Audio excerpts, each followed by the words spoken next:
They didn't see it coming, not like this. For years, global leaders sat in their tall offices, feeling secure beyond reach, believing Iran would remain buried under the weight of sanctions and isolation. But something changed. Quietly, steadily, and with care, Iran began building its strength. Not just through military force, but through partnerships, through technology, and a deep sense of purpose. Now the world watches, caught off guard. Why? Because Iran's response wasn't just a reaction. It was a statement, a declaration that stretched from government offices in Washington to command centers in Tel Aviv. This is not the same Middle East. This is a new time where those once overlooked no longer stay quiet and the strong no longer feel safe. If you think this is only about politics, you're missing the point. This is about a rising awareness. About how one country stood firm through all kinds of challenges and forced the world to pay attention. Stay with me until the end, because by the time this speech is finished, you may see the world through a different lens. The rise of what's called the shadow network is the result of a long and quiet strategy Iran has followed over the last 20 years. Instead of relying only on formal state-to-state talks, Iran built ties with movements and groups, often ignored or hidden, that share a common mission, to push back against Western control and to defend their independence. These partnerships are rarely written into official agreements or announced in news briefings. They are based on shared pain, shared resistance, and the knowledge that survival in today's complex world means building unity beyond borders. Iran saw something others didn't. Traditional armies don't define strength anymore. True power lies in networks that move quietly, strike suddenly, and influence the world without needing to march openly. Across the Middle East and even further, Iran connected with groups that had been pushed aside. Hezbollah in Lebanon, the Houthis in Yemen, parts of Iraq's popular mobilization forces, resistance groups in Palestine, and even growing anti-Western voices in Africa and Latin America. These weren't just friends. They became part of a broader belief system. Iran gave more than just money or arms. It shared a purpose, valuable knowledge, careful planning, and a united vision for resistance. This network isn't something Iran fully controls like a puppet master. It works more like a group of stars moving together in the sky. Each part can act on its own when needed, but during moments of tension, they come together as if they're part of one larger force. This is what the world is seeing now. When this shadow network activates, it doesn't look like a normal war. It looks like pressure coming from all sides, drone attacks from Yemen, rockets from Lebanon, resistance in Gaza, unrest in Iraq, cyber attacks from surprising places, and even strong voices in international meetings. It's a new kind of power, a mix of tools, and it's making world leaders nervous. They realize this is not just Iran. This is Iran supported by many other hands, minds, and voices ready to respond when needed. And when they move together, it marks a turning point. What was once silent now speaks loud. For many years, Iran was seen as isolated, punished by sanctions, with no allies or future. But under that surface, Iran was changing, adjusting, and reaching out. Not in ways the West expected, but in a careful and thoughtful way that reshaped what it means to be connected globally. Iran was no longer alone. It was weaving itself into new networks with other countries, not through surrender, but through shared respect and goals. Iran started building relationships with countries tired of Western interference. These weren't just political ties. They were also about trade, defense, and deep beliefs. Iran strengthened its relationship with Russia based on a shared wish to limit U.S. influence. It also expanded its trade and energy ties with China, joining the Belt and Road Initiative, which opened the door to economic recovery. Iran also found common ground with Venezuela and other countries under sanctions. Together, they looked for ways to do business outside of the U.S. dollar. Slowly, Iran was shaping a new way to connect globally, not through the usual Western-led systems, but through a new group of voices seeking independence. These weren't just deals, they were support lines, threads that helped create a safety net strong enough to handle economic shocks and political pressure. While the media repeated the idea that Iran was cornered, Iranian diplomats were holding private meetings in places like Central Asia, Africa, and South America. These meetings weren't just for show. They were laying the foundation for a new, multipolar world not tied to one superpower. By joining conversations in groups like BRICS and working more closely with the Shanghai Cooperation Organization, Iran showed that it wasn't asking to join someone else's table. It was helping build a new one. Countries that once watched Iran with caution began to understand that its resistance wasn't a danger. It was a plan. Iran's smart connections also included defense and technology. From drones to cyber abilities, Iran wasn't just buying. It was building and sharing.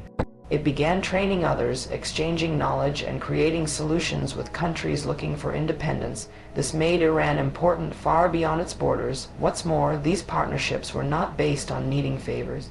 They were built through struggle, tested in conflict, and strengthened by patience. Iran didn't just get through the sanctions. It turned that hardship into a new kind of importance, one that now challenges the very structure of Western control.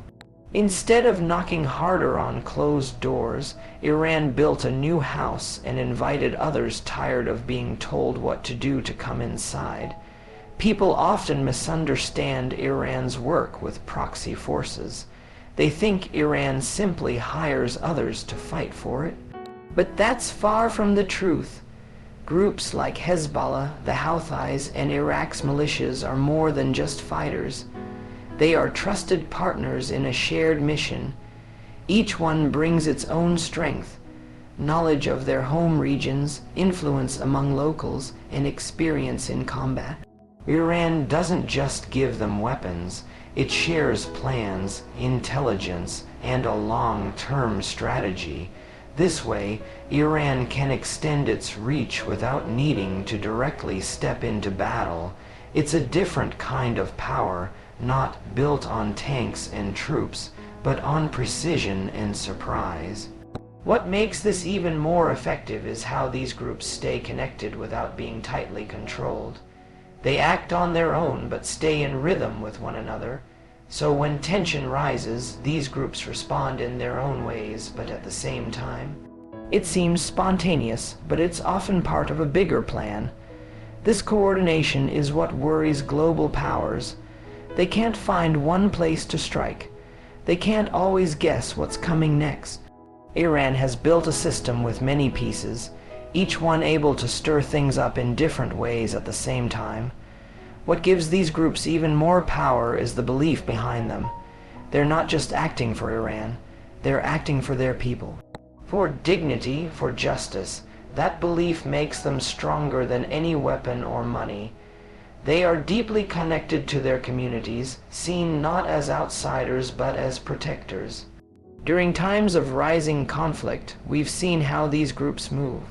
Rockets from Lebanon, drones from Yemen, militias in Iraq, and even powerful messages online, all happening together without a single Iranian soldier on the field. This is a new level of warfare, one that traditional armies can't match.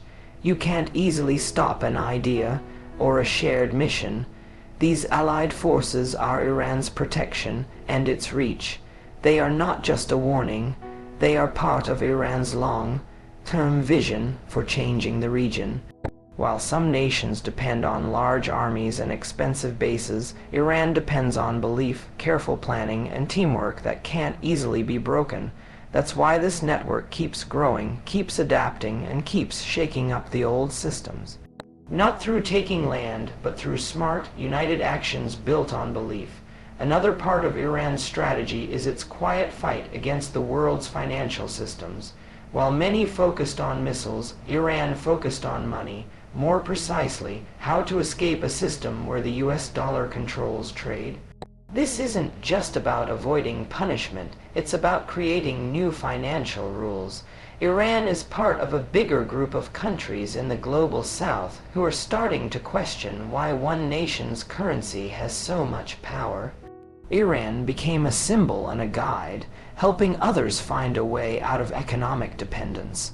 It began trading in other currencies like the Chinese yuan and Russian ruble. It signed deals with China, Russia, India, Venezuela, and others that allowed it to keep selling oil and doing business without using US systems. Even old methods like trading goods directly and using gold came back as smart ways to stay in business. But Iran didn't stop at surviving. It went further. It joined talks about creating a new shared currency among BRICS nations and started building digital money systems that couldn't be blocked by the West.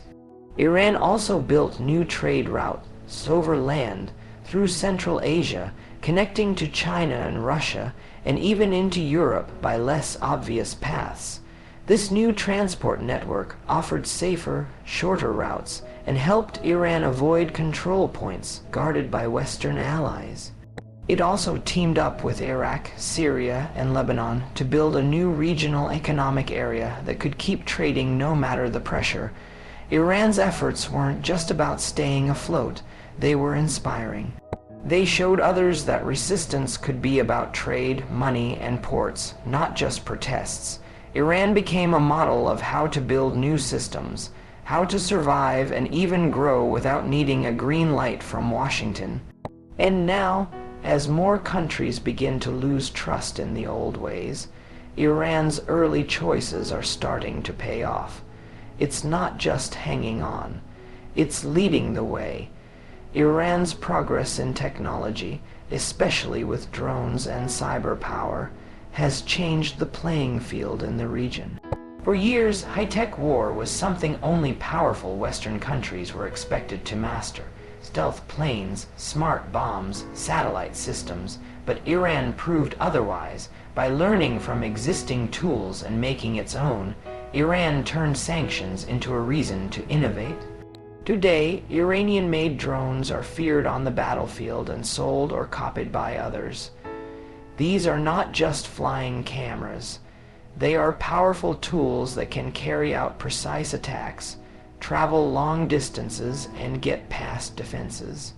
Iranian drones like the Shahd series have shown their power in many battles, from the Middle East to parts of Eastern Europe. They cost much less than Western weapons, but can do just as much damage. This has changed how wars are fought, allowing Iran and its partners to strike without needing large air forces or foreign bases.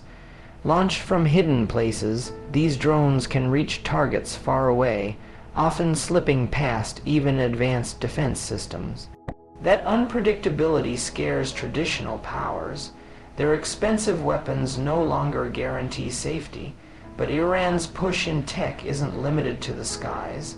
In cyberspace, Iran has built a capable digital force. These teams can sneak into, disrupt, and damage important systems from a distance: military networks, infrastructure, even banking systems. These cyber missions don't always make headlines, but their impact is real. Alarms go off, databases freeze, and private messages are exposed. Cyberpower has become part of Iran's defense strategy, just like missiles or drones. A single click from Tehran can cause chaos far away.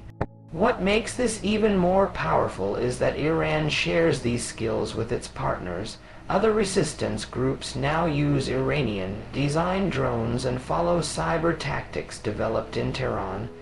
This spreads power and makes smaller groups stronger. It also makes Iran a place people look to not just for ideas, but for tools, knowledge, and tech. In a time when the next big war might begin with a digital attack instead of a missile, Iran has made itself a serious player. Its opponents now know they aren't dealing with an outdated, isolated country. They are facing a modern, smart, and growing power with influence that reaches far beyond the battlefield. The heart of Iran's strength, though, might be something even more powerful than weapons or trade. It's the belief system, the ideas that inspire people. While armies and money can be counted, the power of belief can't be measured. Iran is more than a country. It's a symbol, a voice that speaks to the many who feel unheard in a world ruled by a few. Iran's message goes beyond religion. It stands for resistance against injustice, pride in identity, and the right to decide one's own future without outsiders calling the shots. This message is heard in speeches, seen in its media, and felt in the way it supports causes around the world.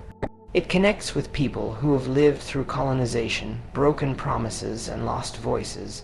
When Iran speaks up for Palestine, when it talks about Iraq, Syria, Yemen, or forgotten groups in Africa and Asia, it speaks with a clarity that comes from deep belief. It's not just politics, it's about justice, and that's why its voice keeps getting stronger. Iran's ability to inspire comes not from fear, but from faith. Faith in a cause, faith in survival, faith in standing tall no matter the cost. And that kind of strength, rooted in belief, is hard to defeat.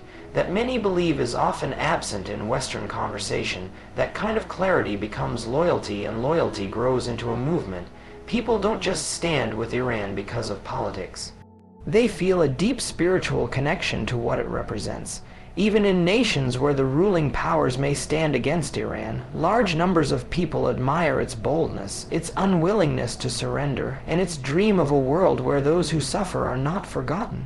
This powerful belief system spreads through Iran's media presence, cultural outreach, and the institutions that train and educate thousands of students from all corners of the world every year. These young minds will become future decision makers, creators, and leaders who will carry with them Iran's way of seeing the world long after they have left its land. And while the global news often focuses on drones, missiles, or military action, it is this slow, quiet, and steady flow of ideas that truly builds Iran's power. It is the heartbeat behind its allies, the fuel that powers resistance groups, and the unshakable belief that turns sanctions and isolation into a kind of pride and purpose. What deeply concerns world powers is that Iran's ideological foundation can't be destroyed with weapons, and it can't be erased by banning it or cutting it off. It lives on in prayer halls, in ancient poetry, in modern street art, in student discussions, and inside the hearts of ordinary people who may never have set foot on Iranian soil, but who see in Iran a symbol of standing with courage and refusing to back down. This unseen but unbreakable force is what transforms Iran from simply a regional player into a powerful global idea. Iran's spiritual story has become a bridge that connects the voices of oppressed people across different nations, not by forcing them to look the same or act the same, but by lifting up their human value and their dignity. In today's world, where stories and messages touch hearts before armies touch borders, Iran's message is becoming louder, more confident, and more united than ever before. What we're watching is not just another clash in a region, it's the beginning of a bigger change across the globe. Iran's growing influence isn't built on invasion or violence. It is shaped by long-term planning, deep patience, and a strong link to something more meaningful than politics. It's not only about tools of war or groups of fighters. It's about freedom of thinking, holding firm under pressure, and saying no to those who used to decide the fate of nations without any resistance. Whether it's through quiet partnerships, pushing back in the economy, moving forward in science and technology, or the strength of its beliefs, Iran is showing the world that true strength isn't about how loud you shout. It's about how firmly you stand when everything is pushing you to fall. While global leaders rush to respond and powerful countries reevaluate their strategies, one thing becomes very clear: the balance of power is shifting, and it's shifting toward those who stand for themselves, their people, and their truth. Iran didn't just react, it made it clear to the world that it's no longer a silent player in its own story, and that awareness, that wake-up call, is what truly shakes the seats of power across the globe. What we are seeing is more than just a military reaction. It is a message that demands to be heard. It tells the world that Iran will not be silent, it will not be forgotten, and it will not be forced into the shadows. It will speak, act, and lead on its own terms. There is a lesson here that goes beyond borders or nations.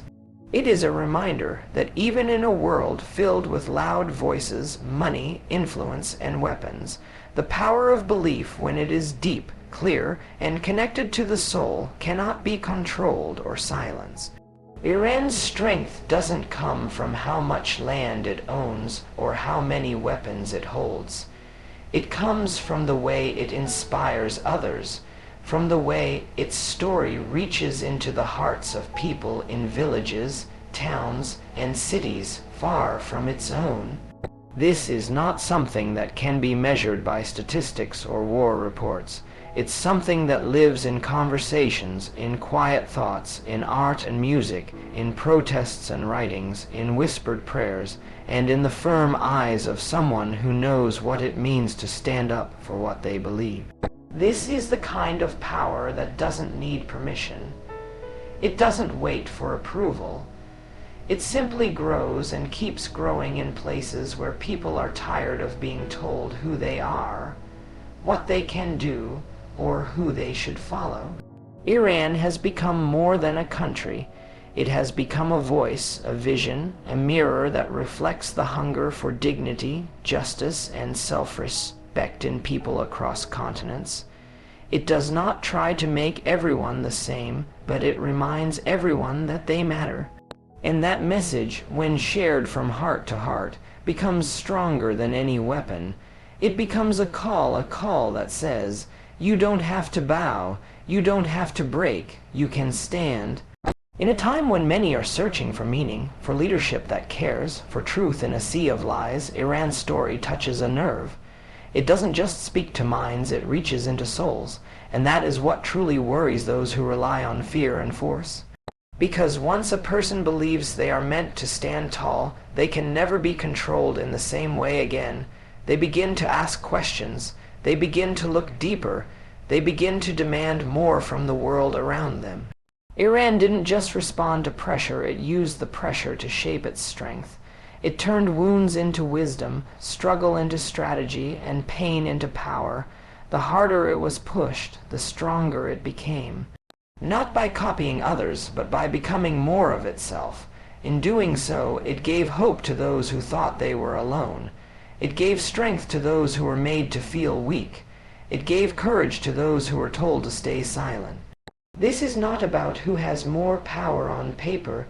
This is about who can spark something in the human spirit that won't go out. And Iran, whether loved or hated, has sparked that fire in countless hearts. That fire lives on not just in buildings or flags, but in ideas, in dreams, in the will to live with purpose. And in that way, it continues to grow stronger, no matter the opposition. To all who are watching and listening, thank you. Thank you for your time, your attention, and your willingness to hear something beyond the headlines. The truth is not always easy to find. It can be buried under noise, hidden by fear, or twisted by power. But today, you chose to listen, and that choice matters, because the more we listen, the more we understand. The more we understand, the harder it is for lies to control us. May you keep searching for truth. May you continue to question what you hear, and may you never stop standing for what is right, even when it's not easy. The world needs people who think, who feel, and who act with purpose. People like you, stay strong, stay aware, and may peace and wisdom guide your steps as you move forward. This is not the end, it is just the beginning of a bigger conversation. One that will continue to grow louder, clearer, and more powerful until it cannot be ignored. Good luck. Keep walking your path with courage. May clarity walk beside you, and may your voice never be silenced. Because this moment we are living in is not just about Iran, it is about every place where people have been told to stay quiet, every voice that has been pushed into silence, every nation that was made to feel small. It is about the rising of the unheard, the awakening of those who were never meant to be background noise. It's about a world where the story is no longer written by the few, but spoken by the many, and Iran, with all its complexity, has become a spark in that growing fire. And ask yourself, why do the powerful feel so threatened by an idea? Why do nations with the biggest armies and the most money feel shaken by a country they say is isolated?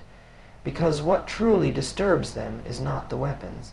It's not the soldiers, it's not even the alliances. It is the belief that people can think for themselves. It's the reminder that power built on control is fragile, but power built on conviction cannot be undone. It's the growing awareness that people everywhere are starting to wake up. They are waking up to the truth that strength doesn't mean obeying without question. They are realizing that dignity matters more than image. That freedom is not given by governments, it is claimed by hearts that will no longer live on their knees.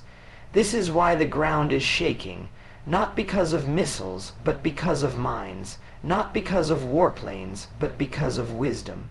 And not because of fear, but because of faith in something more than titles, borders, or flags. This is the force that the world cannot control. This is the spirit that spreads without needing permission. This is the kind of courage that multiplies, the kind that starts as a whisper and becomes a roar. And as more people around the world begin to question the stories they were told, as they start to connect the dots and listen to their own inner voice, the world itself starts to shift. And you, the one listening, you are a part of this shift. Every time you refuse to be fooled, every time you open your eyes wider, every time you speak up when others stay silent, you are helping tip the balance. You are not powerless, you are not alone, and you were never meant to just watch. You were born to shape, to challenge, to rise. So keep questioning, keep seeking. Don't be afraid to look deeper, to feel more, to believe in what others call impossible. Because change never starts with the loudest, it starts with the most aware. And when enough people become aware, the world moves, not by force, but by truth, not with fear, but with vision. You are standing in a time where the old systems are shaking and new voices are rising. Some will try to make you afraid, others will try to distract you, but if you stay clear, if you stay honest, if you stay awake, nothing can stop you from seeing what's real, and once you see it, you'll never unsee it again. So let the powerful be afraid of losing control. Let them worry about their systems falling apart. Your job is not to please them. Your mission is to know the truth, to live it, and to speak it with courage. Because truth is a fire that cannot be hidden, and once it starts, it spreads through minds, through hearts, through nations. It spreads like light in darkness, and this is just the beginning. Let me know if you'd like even more added. I can continue this with the same rhythm and tone for as long as you want, or shift it toward a closing message, call to action, or even spiritual reflection. Tools